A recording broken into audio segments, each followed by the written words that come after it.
I'm coming to you from my stepbrother's childhood bedroom with this little guy.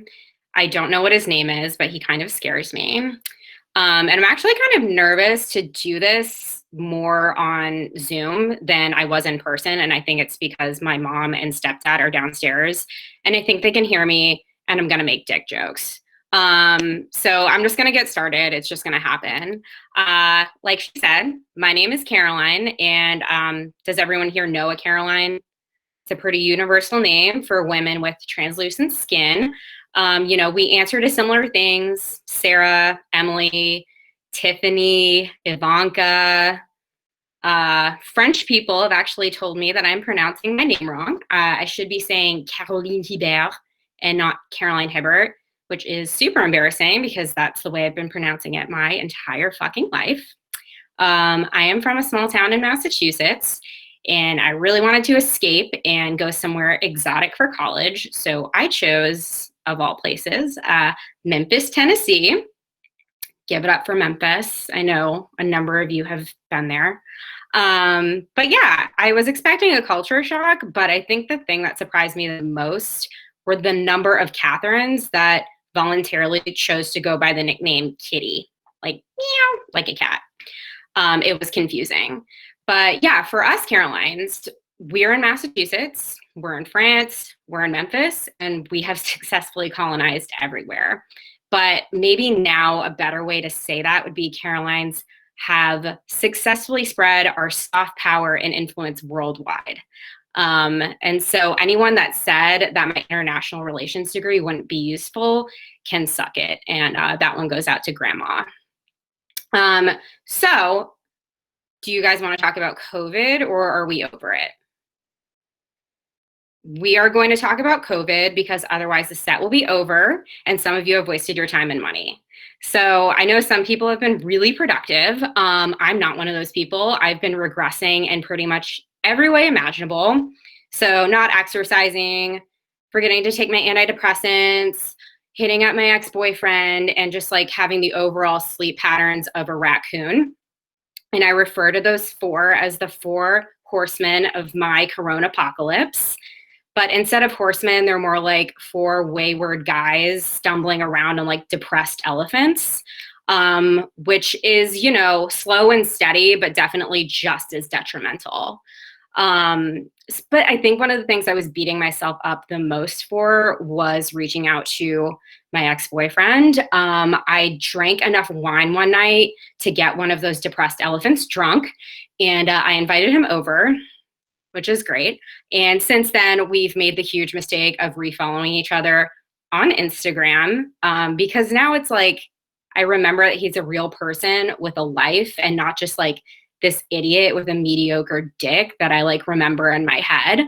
And like before anybody gets upset that I'm making fun of people's genitalia, like women are judged on every inch of their body since the second we hit puberty. So I'm allowed to have standards for a dick that I might choose to accommodate. Like it's only fair.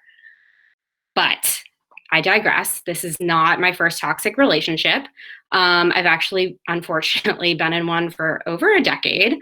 I first met someone named Marijuana, or as he likes to go by, weed, when I was 16 years old.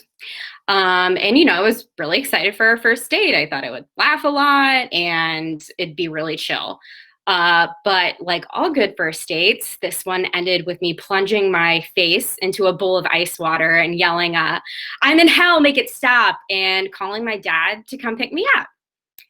So yeah, we didn't really see each other for the rest of high school, but skip forward to college and I'm testing the waters again, seeing if I can make the relationship work. But every time I smoke, I just picture myself taking a bong hit and just like passing out and dying, and somebody named Kitty needing to inform my family that I died. And I would really rather have an actual cat go ahead and make that call. But these days, I am a well-rounded DC professional. And please, like, don't laugh. I usually look a little bit better than this, like not much, but I did put on pants for you guys. They were glorified pajamas. I don't know if you saw them, but they are pants. They cover my butt. And my point is, I work in an office, and around the corner from my office, a dispensary opened. And I'm like, oh my God, weed knows where I work. Like, is he following me? Because if so, I'm really flattered. And as they say, you know, curiosity killed the kitty again.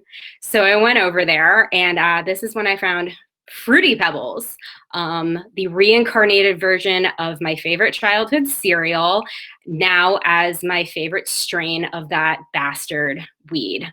And this is like everything I know that weed could be if it really put in the time and effort with me, you know, no panic, no ice water, no calling my dad to come pick me up. That last one would have been especially weird because he's been dead for 10 years. But yeah, I went back the next day. Obviously, we had a good time. I should have waited 3 days to not look clingy because apparently it had skipped town. Like Fruity Pebbles had been a rare strain and they'd run out.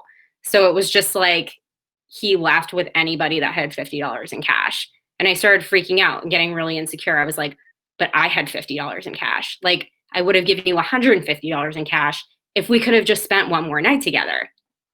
But I did get a handle of myself. You know, I listened to Megan Thee Stallion many times over, and I remembered that I am Caroline fucking Hebert, and you know, I don't need Fruity Pebbles. Fruity Pebbles actually needs me.